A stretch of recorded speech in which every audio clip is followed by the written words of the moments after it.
Hello, जय हिंद दोस्तों। मैं कुमार अवनीश आपके अपने इस YouTube channel UP exam point पर बहुत बहुत स्वागत और अभिनंदन करता हूं। साथ ही जैसा कि दोस्तों आपको पता है कि हमारी RO-ARO 2023 के लिए टेस्ट सीरीज चल रही थी, जिसमें हमने बताया था कि हम आपको 5000 क्वेश्चन कराएंगे लगभग। और आपकी जो टेस्ट की जो डेट है, आपका RO-ARO का जो एग्ज़ाम होना है, वो आपका एग्ज़ाम अब 2023 में तो होना ही नहीं है, या मानो आप। ठीक है, अब आपका जो एग्ज़ाम होगा वो फरवरी की तरफ जाएगा। ठीक है, तो आपके लिए काफ़ी टाइम मिल रहा है। अक्टूबर भी है, नवंबर भी है, दिसंबर भी है, जनवरी भी है। ठीक है, तो लगभग 4 महीने अभी भी शेष हैं। आप अच्छे से पढ़ाई कीजिएगा और टेस्ट भी लगाते रहिएगा। हम जो क्वेश्चन सॉल्व करा रहे हैं इनको भी देखते रहिएगा। ठीक है दोस्तों, चलते हैं। तो हमारा जो पहला क्वेश्चन है, देखिएगा हमारा पहला क्वेश्चन क्या कहता है। हमारा पहला क्वेश्चन कहता है कि किस अधिनियम में भारत में संघीय न्यायालय की स्थापना का उल्लेख है। तो भारत में जो संघीय न्यायालय की स्थापना हुई थी, आपको पता है, वो 1 अक्टूबर 1937 को हुई थी।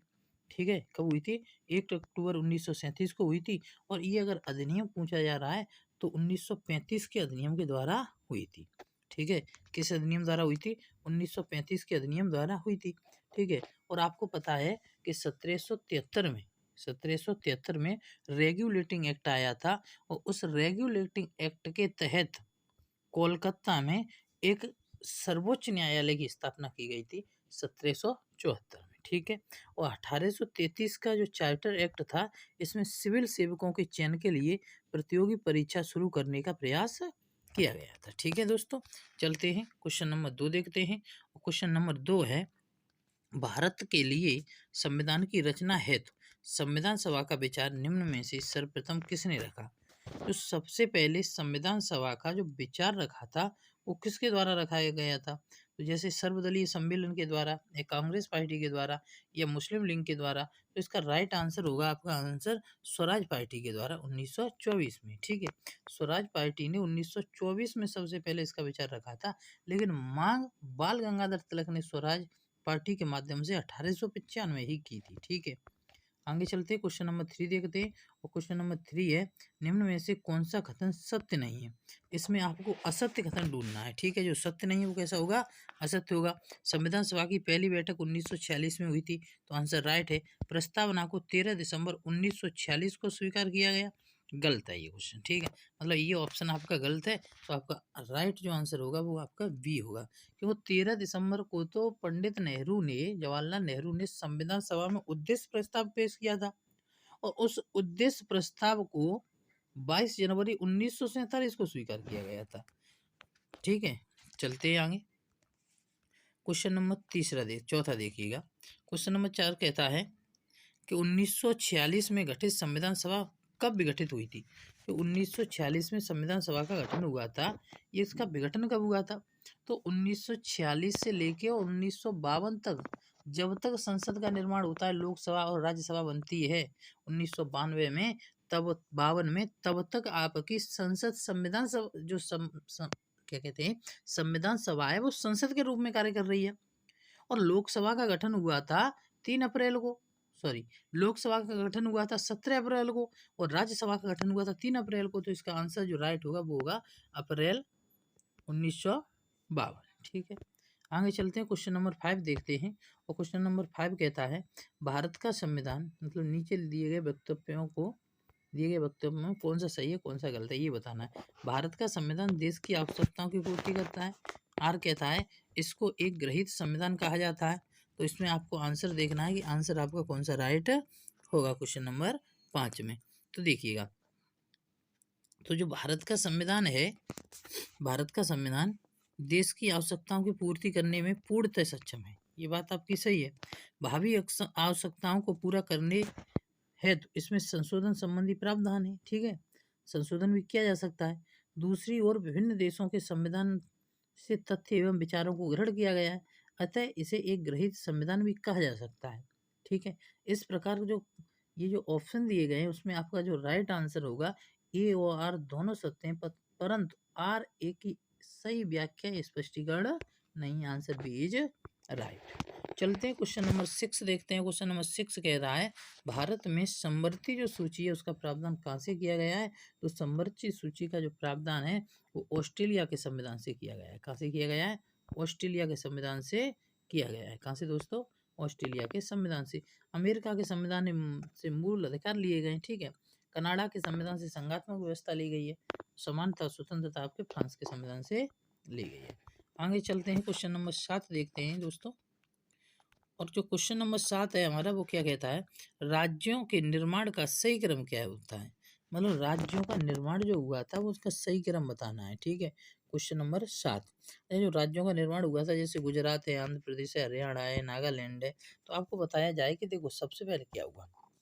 बात है 1956 की, और 1956 में भाषाई आधार पर आयोग का गठन हुआ, ठीक है। और इसमें 14 राज्य एवं 6 केंद्र शासित प्रदेश बनाए गए थे। तो आंध्र प्रदेश सबसे पहले 1953 में बन गया था, ठीक है। तो यहाँ पर जो आंसर देख रहे हो, आंध्र प्रदेश कौन कौन से में? बी में, उसी में। और आंध्र प्रदेश के बाद हरियाणा, तो नहीं, हरियाणा तो नहीं बना, क्योंकि हरियाणा जो है आपका वो हरियाणा बाद में बना है, ठीक है। लेकिन उससे पहले आपको पता है कि गुजरात को 2 भागों में बांट दिया गया था। गुजरात के 2 भाग कर दिए गए थे, एक आपका महाराष्ट्र और एक आपका गुजरात, ठीक है। तो आंसर बी सी राइट होगा। आगे चलते हैं, क्वेश्चन आपका 8 क्वेश्चन है, इसमें मिलान करवाने को दे रहा है, देखिएगा। इसमें कह रहा है पाकिस्तान में प्रव्रजन, जो व्यक्ति पाकिस्तान में प्रव्रजन है, कहने का मतलब है कि जो पाकिस्तान में प्रव्रजन व्यक्ति हैं वो कौन से अनुच्छेद में बात की गई है, ठीक है।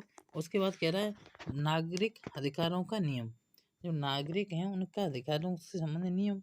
उसके बाद है सी, भारतीय मूल के व्यक्तियों की नागरिकता। और ऑप्शन नंबर डी कहता है नागरिक अधिकारों की निरंतरता, ठीक है। तो यहाँ पर देखिएगा कि पाकिस्तान से जो प्रव्रजन व्यक्ति हुए हैं, क्वेश्चन नंबर 8 देख रहे हैं। क्वेश्चन नंबर 8 में पाकिस्तान से जो प्रव्रजन व्यक्ति हुए हैं उनकी बात कौन सा अनुच्छेद कह रहा है, ठीक है। तो इनकी बात कहने के लिए आपका अनुच्छेद है, इसमें जो ऑप्शन राइट होगा वो आपका कौन सा होगा? ऑप्शन पाकिस्तान से प्रव्रजन व्यक्तियों के लिए कौन सा ऑप्शन है? ऑप्शन है आपका, मैं अगर मिलान की बात करूँ तो यहाँ पर इसे इससे लगा दो, अनुच्छेद 6 से, ठीक है। उसके बाद में नागरिकों का जो नियम बनाए गए हैं वो बनाए गए कौन से उसमें? तो ये बनाए गए हैं अनुच्छेद 11 में, भारतीय मूल के व्यक्तियों की नागरिकता। तो इसके लिए अनुच्छेद 8 है, नागरिक अधिकारों की निरंतरता। ये जो करने के लिए अधिकारी है वो कौन है? संसद है, ठीक है। मतलब अनुच्छेद 10 है। आगे चलते हैं। ऐसे क्वेश्चनों को धैर्यपूर्वक समझते हुए करना है, पेपर में भी हल करना है, क्योंकि ऐसे क्वेश्चनों का आंसर जल्दी में नहीं दिया जा सकता। भारत के संविधान में प्रस्तावना का विचार कहाँ से लिया गया है? तो भारत के संविधान में जो प्रस्तावना का विचार लिया गया था वो विचार लिया गया था अमेरिका के संविधान से, ठीक है।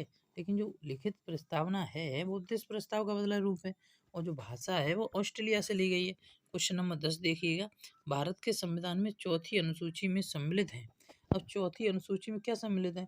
तो चौथी अनुसूची कहती है राज्यसभा में केंद्र और राज्यों के लिए सीटों का बंटवारा। तो फिर ये आपको पता ही, आंसर डी है, राइट होगा। आगे चलिएगा, वे कौन से मूल अधिकार हैं जो केवल भारतीय नागरिकों को प्राप्त हैं? ऐसे मूल अधिकार जो सिर्फ भारतीय नागरिकों को प्राप्त हैं, तो देखिएगा आपका 15 है, 16 है, 19 है, 29 है, और आपका 30 है। तो आंसर यहाँ राइट होगा, वो होगा डी आंसर, ठीक है। आगे चलते हैं, क्वेश्चन नंबर आगे देखते हैं। और अगला क्वेश्चन है कि भारत में अस्पृश्यता निवारण निम्न में से किन उपायों द्वारा किया जा सकता है? अरे भारत में जो कहने का मतलब छुआछूत संबंधी जो व्यवस्था है या छुआछूत को समाप्त किया जा सकता है वो किन कारणों से किया जा सकता है, किन नियमों से किया जा सकता है? तो इसके लिए आपको क्या करना पड़ेगा? कानून बनाना पड़ेगा, बिल्कुल सही है। शिक्षा में उन्नति करनी पड़ेगी, बिल्कुल सही है।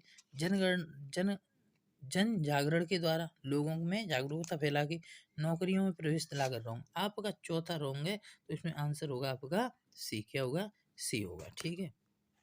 आगे चलते हैं, क्वेश्चन नंबर 13 देखते हैं। भारत के संविधान का निम्न में से कौन सा अनुच्छेद प्रेस की स्वतंत्रता को आधार प्रदान करता है? अच्छा, प्रेस की स्वतंत्रता की जो बात की गई है वो अनुच्छेद 19 के ए में बात की गई है।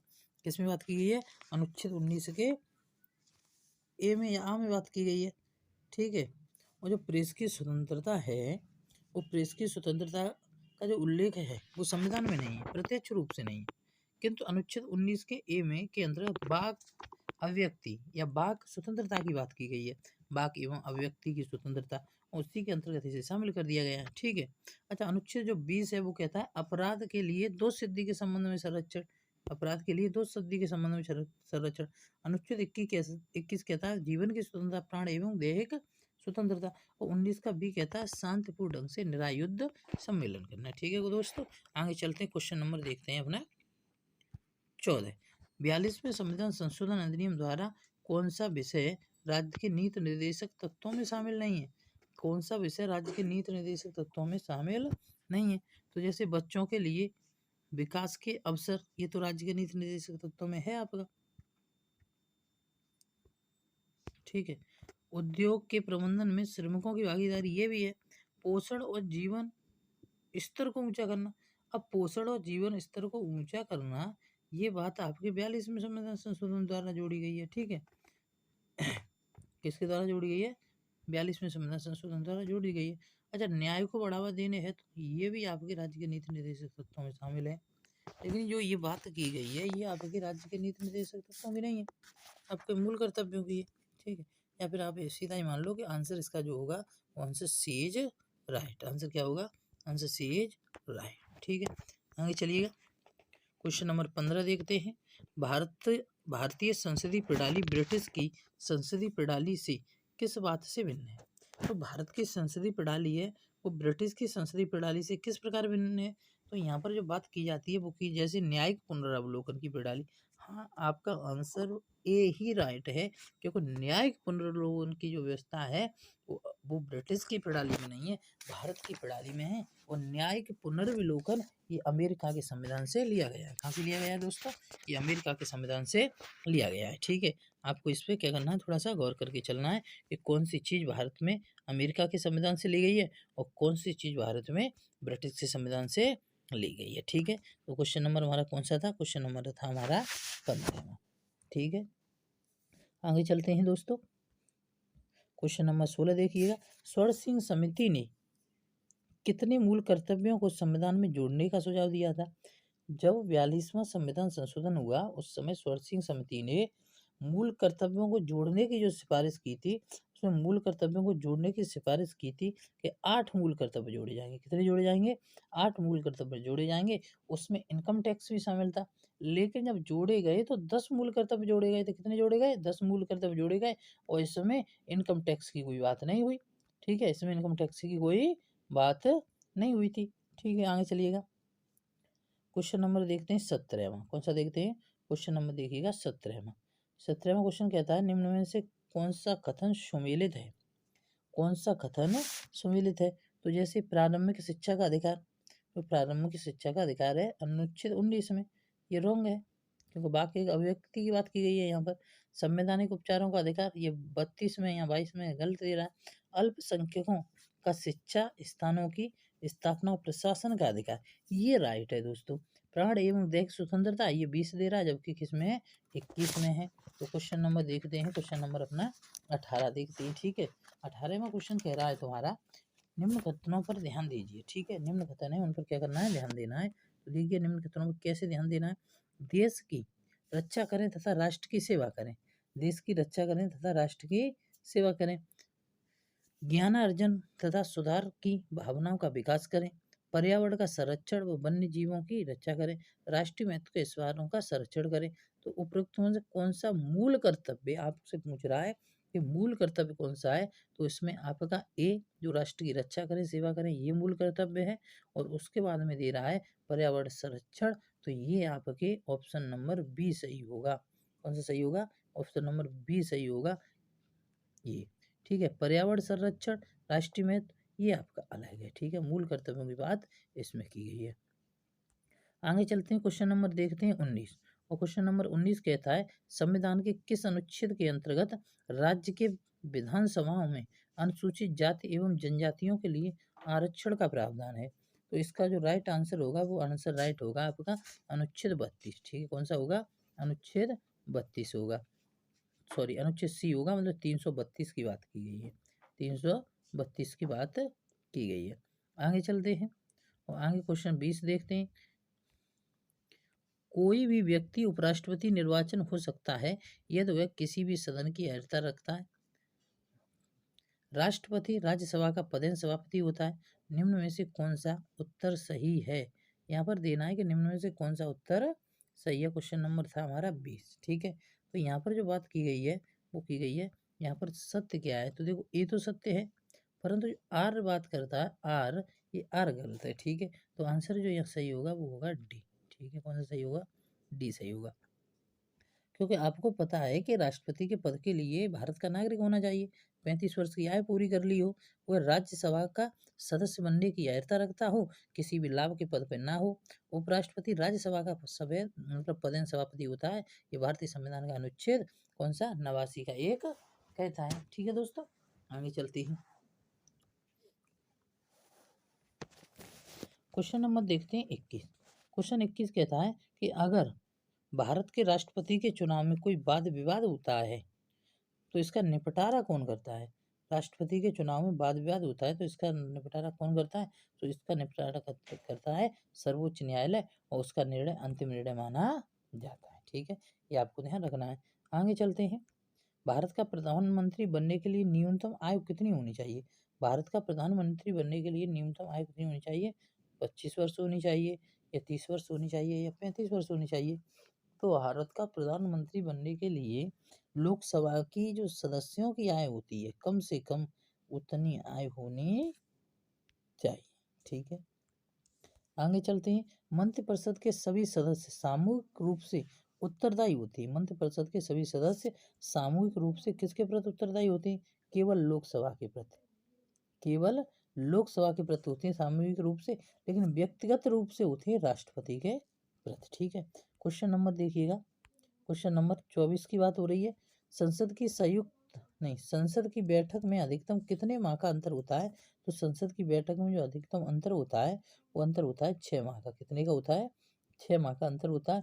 Answer B right.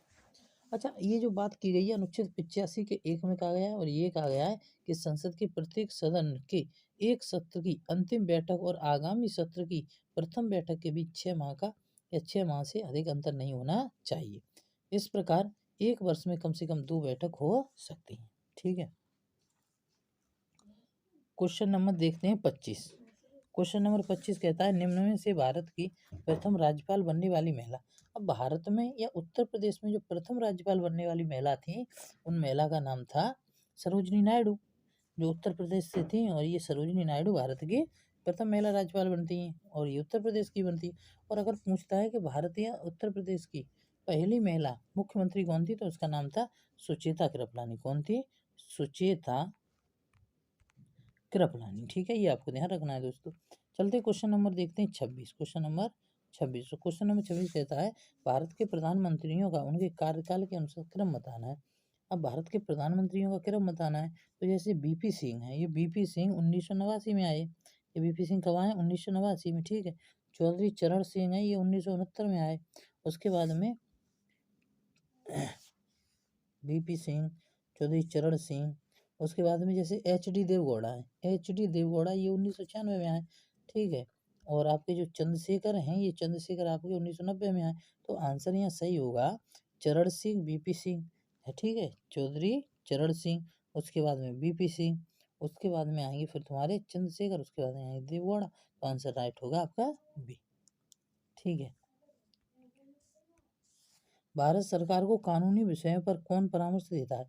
अब भारत सरकार को भाई कानून बनाने पर परामर्श दे रहा है तो कौन देगा? तो भारत सरकार का खुद का एक विधि अधिकारी होता है जिसे अटॉर्नी जनरल ऑफ इंडिया कहते हैं, जो कि भारतीय संविधान के अनुच्छेद 76 में इसकी चर्चा है, जिसे मान्यवादी कहते हैं। ठीक है, आगे चलते हैं। क्वेश्चन नंबर देखिएगा 28। Question number 28। 71वें संविधान संशोधन द्वारा 8वीं अनुसूची में कौन सी 3 भाषाएं जोड़ी गई हैं? और 71वें संविधान संशोधन द्वारा 8वीं अनुसूची में जो भाषाएं जोड़ी गई थी, ठीक है, 1992 में वो 3 भाषा थी, जिसमें नेपाली थी, कोंकणी थी और मणिपुरी थी। ठीक है, तो कोंकणी, नेपाली और मणिपुरी, कोंकणी, नेपाली और मणिपुरी। तो आंसर कौन सा सही है इसमें दिख रहा होगा तुम्हें आंसर। राइट जो आंसर होगा आपका बी होगा। ठीक है, भारत में मानवाधिकार संरक्षण अधिनियम कब लागू हुआ था? भारत में जो मानवाधिकार संरक्षण अधिनियम लागू हुआ, ये कब लागू हुआ था, इसकी डेट पूछ रहा है। तो ये 28 सितंबर 1993 में लागू हुआ था। कब हुआ था? 28 सितंबर 1993 में लागू हुआ था। ठीक है, आगे चलते हैं, क्वेश्चन नंबर 30 देखते हैं। मुख्य निर्वाचन आयुक्त के बारे में कौन सा कथन सही है? ठीक है, मुख्य निर्वाचन आयुक्त के बारे में कौन सा कथन सही है? तो इसका कार्यकाल 6 वर्ष का होता है। तो मुख्य निर्वाचन आयुक्त है, इनका कार्यकाल पूछ रहा है कितने वर्ष का होता है? 6 वर्ष का होता है। आगे कह रहा है कि 70 वर्ष की आयु तक अपने पद पर रह सकते हैं। सेवानिवृत्ति के बाद अन्य नियुक्तियों पर रोक नहीं है। ठीक है, उसके बाद कह रहा है इनके हटाने का तरीका उच्चतम न्यायालय के न्यायाधीश के समान है। तो यहाँ पर प्रश्न पूछ रहा था असत्य है, इसमें असत्य क्या है? तो असत्य तो डी है, क्योंकि इनका जो कार्यकाल है वो 70 वर्ष का नहीं होता है, 65 वर्ष तक होता है। कितने तक होता है? 65 वर्ष तक होता है। और ये 6 वर्ष का इनका कार्यकाल होता है, जो कि राइट है। ये राइट है, ये राइट है, ये राइट है, लेकिन ये वाला आपका गलत है। तो यही हमारा क्या होगा? आंसर होगा।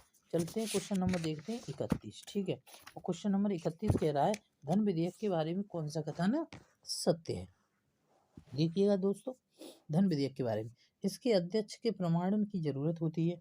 ठीक है, इसे राज्यसभा अधिकतम 14 दिनों के लिए रोक सकती है। राज्यसभा कुछ संशोधन या सिफारिश कर सकती है। लोकसभा में अस्वीकृत होने पर सरकार को त्यागपत्र देना पड़ता है। तो इसका आंसर यही मित्रों राइट होगा कि राज्यसभा कुछ संशोधन या सिफारिश कर सकती है। ठीक है, अगर इसके बारे में बताया जाए तो संविधान के अनुच्छेद 110 है, वो धन विधेयक के बारे में बात करता है। और धन विधेयक के जो संबंध में लोकसभा के अध्यक्ष का निर्णय अंतिम निर्णय होता है। मतलब कोई विधेयक धन विधेयक है या नहीं, ये किसका निर्णय होता है? तो अंतिम निर्णय लोकसभा अध्यक्ष का होता है। धन विधेयक केवल लोकसभा में केवल राष्ट्रपति की सिफारिश पर से ही प्रस्तुत किया जाता है। ठीक है, ये बात ध्यान रखनी है। लोकसभा में प्रस्तुत करना है तो सिर्फ राष्ट्रपति की सिफारिश चाहिए। राज्यसभा के पास तो धन विधेयक संबंधी प्रतिबंधित शक्तियां हैं। यह धन विधेयक को स्वीकृत या संशोधित नहीं कर सकती। जो राज्यसभा है जिसकी बात हो रही है, इसको ये संशोधित या स्वीकृत कर मतलब अस्वीकृत नहीं कर सकती। ठीक है, आगे चलिएगा, क्वेश्चन नंबर देखते हैं 32। दोनों सदनों की जो संयुक्त बैठक होती है उसे कौन बुलाता है? तो दोनों सदनों की जो संयुक्त बैठक होती है उसे प्रेसिडेंट बुलाता है दोस्तों। अनुच्छेद 108 के तहत बुलाता है। लेकिन उसका जो बैठक की अध्यक्षता करता है वो कौन करता है? वो करता है लोकसभा अध्यक्ष करता है। कौन करता है? लोकसभा अध्यक्ष करता है। ठीक है, अनुच्छेद 118 के तहत। आगे चलिएगा, राज्यसभा में अधिकतम सदस्यों की संख्या कितनी है? तो राज्यसभा में जो अधिकतम सदस्यों की संख्या तुमसे पूछ रहा है, राज्यसभा के लोकसभा की पूछे तो लोकसभा की बता दो। अधिकतम संख्या 552 थी और लोकसभा की, और राज्यसभा की पूछ रहा है अधिकतम संख्या कितनी होती है? तो राज्यसभा की अधिकतम संख्या 250 है। ठीक है, वर्तमान में 245 है। आगे चलते हैं मित्रों, क्वेश्चन है अगला हमारा, निम्न राज्यों में से किसी राज्यसभा में समान प्रतिनिधित्व प्राप्त है? किसको राज्यसभा में समान प्रतिनिधित्व प्राप्त है? मतलब दो राज्य ऐसे हैं जिनको समान समान सीटें मिली हुई हैं। तो यहाँ पर जो आंसर देखना है, आंसर आपका सही आंसर होगा आपका मध्य प्रदेश और आंध्र प्रदेश। क्योंकि मध्य प्रदेश और आंध्र प्रदेश दोनों के पास में 11-11 सीटें हैं। ठीक है, कितनी सीटें? 11-11 सीटें। और यहाँ अगर गुजरात की बात करते हैं, गुजरात और कर्नाटक के पास, तो गुजरात और कर्नाटक के पास, इसके पास 11 है और इसके पास कितनी है? 12 है। लेकिन यहाँ पर इसके पास भी 11 और इसके पास भी 11। ठीक है, अगर आप देखते हो असम के पास देखते हो तो 7 सीटें। ठीक है, और आप केरल के पास देखते हो तो 9 सीटें, और छत्तीसगढ़ के पास देखते हो तो 5 सीटें। कितनी है? 5 सीटें।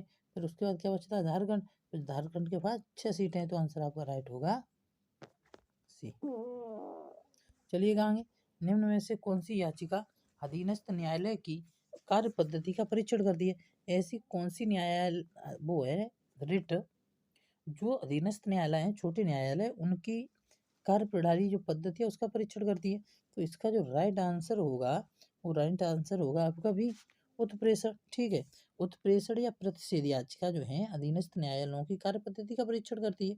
जबकि अधीनस्थ न्यायालय के ने अपने अधिकार क्षेत्र से बाहर निर्णय दे दिया हो, जब किसी अधीनस्थ न्यायालय ने अपने अधिकार क्षेत्र से बाहर निर्णय दे दिया हो तो उत्प्रेषण और प्रतिषेध उनके विरुद्ध जारी होता है। ठीक है, आगे चलते हैं मित्रों, क्वेश्चन नंबर 37-36 देखते हैं। राष्ट्रपति पर महाभियोग की प्रक्रिया संसद के किस सदन द्वारा शुरू की जा सकती है? तो राष्ट्रपति पर महाभियोग की प्रक्रिया संसद के किसी भी सदन द्वारा शुरू की जा सकती है। ठीक है, आगे चलते हैं, भारतीय संविधान के बृहद होने का कारण बताइएगा। भारत का संविधान इतना बड़ा है, इसका कारण बताइएगा।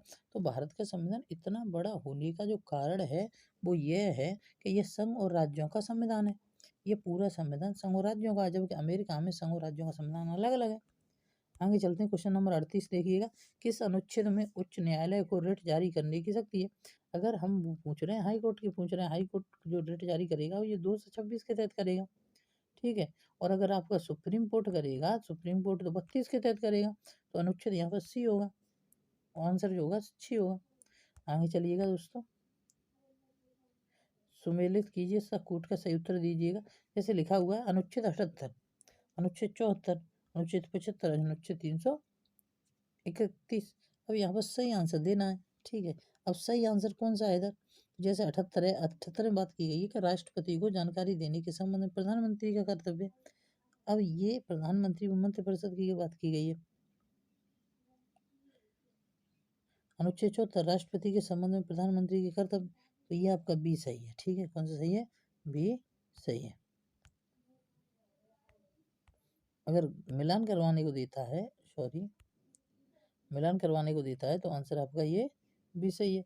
और बी में कैसे बताया गया है? आपको मिलान करवाने को दे रहा है, देखिएगा मैंने बता दिया है, उधर मिलान करवा ले रहा आप लोग, ठीक है। आगे चलो, भारत की संचित निधि का प्रावधान संविधान के किस अनुच्छेद में? और ये लेवल का क्वेश्चन है, पूछ लेता है। राष्ट्रपति की जैसे वेतन और भत्ते किससे पारित होते हैं? संचित निधि पे पारित होते हैं। अब संचित निधि का जो प्रावधान है वो किस अनुच्छेद में? तो अनुच्छेद ये 266 में, किसमें? 266 में बात की गई है। अगर 266 में और भी अगर अनुच्छेद पूछता है तो आपको बता सकते हो। जैसे 266 में और क्या है? तो भारत का लोक लेखा की बात की गई है। और 267 में आपकी आकस्मिक निधि की बात की गई है, ठीक है। आगे चलते हैं, एलवी सिंधवी समिति संबंधित है। जो एलवी सिंधवी समिति संबंधित है वो किससे संबंधित है? तो ये संबंधित है आपके पंचायती राज्य में, ठीक है। किसमें संबंधित है? पंचायती राज में। इसमें पंचायती राज्य से संबंधित कुछ बात की थी, ठीक है। और इसका जो गठन हुआ था ये 1966 में हुआ था। और इस समय सरकार चल रही थी वो किनकी थी? राजीव गांधी की सरकार थी, ठीक है। और इसने कहने का मतलब है इसने विकास की बात की थी, मतलब पंचायती राज से संबंधित, या पंचायती राज को राष्ट्रीय दर्जा दिलवाने की बात की थी। आगे चलते हैं, क्वेश्चन नंबर 42 देखते हैं। नगरीय प्रशासन प्रणाली को किस संविधान संशोधन द्वारा संवैधानिक दर्जा मिला? जो नगरीय प्रशासन प्रणाली थी उसको संवैधानिक जो दर्जा दिया गया था मित्रों, ये 74वें संविधान संशोधन 1992-93 द्वारा दिया गया था, ठीक है। और ग्रामीण प्रणाली की बात करता है, ग्राम पंचायत की बात करता है तो 73वें संविधान संशोधन द्वारा। आगे देखिएगा, उच्च न्यायालय के न्यायाधीश के बारे में निम्न में से कौन सा कथन सही नहीं है? अब उच्च न्यायालय के जो न्यायाधीश हैं उनके बारे में तो देखिएगा, ये 62 वर्ष की आयु तक अपने पद पर रहते हैं, ये आंसर राइट है। वो 62 वर्ष तक अपने पद पर रहते हैं। ये मुख्य न्यायाधीश को अपना त्याग पत्र दे सकते हैं। जो मुख्य न्यायाधीश है इसमें मुख्य न्यायाधीश को अपना त्याग पत्र दे सकते हैं। तो ये जो पॉइंट है आपका, ये पॉइंट गलत है, ठीक है। यही आपका आंसर होगा। ये भारत की संचित निधि से पेंशन लेते हैं। आगे, राज्यसभा या इनकी नियुक्ति करती है, राज्यपाल या इसके द्वारा नियुक्त व्यक्ति के संबंध शपथ ग्रहण करते हैं। तो यहाँ पर जो पूछ रहा है, उसने पूछा उच्च न्यायालय के न्यायाधीशों के बारे में निम्न कथनों में से कौन सा सही नहीं है? तो यहाँ पर यही सही नहीं है, आपका बी आंसर सही नहीं है, ठीक है। आगे चलते हैं, क्वेश्चन नंबर 44 देखते हैं। लोक लेखा समिति अपनी रिपोर्ट प्रस्तुत करती है। अब लोक लेखा जो समिति अपनी रिपोर्ट प्रस्तुत करती है वो किसके लिए करती है? तो वो करती है लोकसभा के स्पीकर को, ठीक है। किसको करती है? लोकसभा के स्पीकर को। आगे चलिएगा, क्वेश्चन नंबर 45 देखते हैं मित्रों। भारत के किसी राज्य में विधानसभा की अधिकतम सीट की संख्या कितनी होती है? भारत के किसी राज्य में, अच्छा ऐसे क्वेश्चन पूछे जाते हैं, आपके 2017 में भी पूछा गया था कि कम से कम कितनी होती हैं, न्यूनतम कितनी होती हैं, अधिकतम कितनी होती हैं। तो यहाँ पर पूछ रहा है विधानसभा में अधिकतम सीटों की संख्या कितनी होती है? तो विधानसभा में जो अधिकतम सीटों की संख्या होती है वो 500 होती है। कितनी होती है? 500 होती है। आगे चलिएगा, क्वेश्चन 46, किस अनुच्छेद के अनुसार भारत के राष्ट्रपति द्वारा राष्ट्रीय आपातकाल की घोषणा की जाती है? अब राष्ट्रपति के द्वारा राष्ट्रीय आपात की घोषणा हो रही है तो अनुच्छेद 352 के द्वारा होगी, और राष्ट्रपति शासन 356 में आएगा, और वित्तीय आपातकाल आपका 360 में आएगा, ठीक है। आगे चलिएगा, क्वेश्चन नंबर 47, निम्न में से कौन सा एक संवैधानिक निकाय नहीं है? अब कौन सा संवैधानिक निकाय नहीं है ये आपको देखना है। तो आपकी जैसे केंद्रीय सूचना आयोग, अनुसूचित जाति आयोग ये तो है, राष्ट्रीय वित्त आयोग ये भी है, राजभाषा आयोग ये भी, तो आपका आंसर राइट ही होगा। ठीक है, आगे चलिएगा। राष्ट्रीय अन्वेषण अभिकरण NAI की स्थापना कब हुई थी? ठीक है, तो NAI की स्थापना के बारे में पूछ रहा है।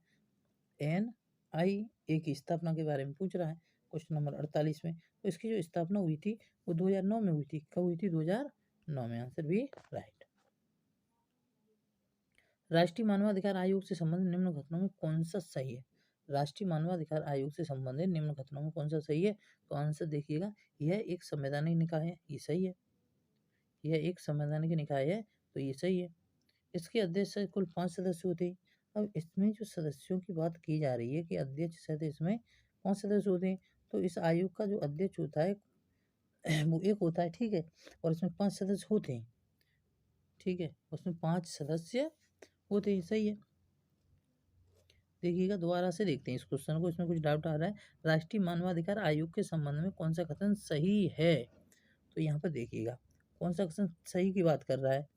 तो राष्ट्रीय मानवाधिकार आयोग का गठन संसद द्वारा मानवाधिकार संरक्षण अधिनियम 1993 में किया गया था, ये सही है।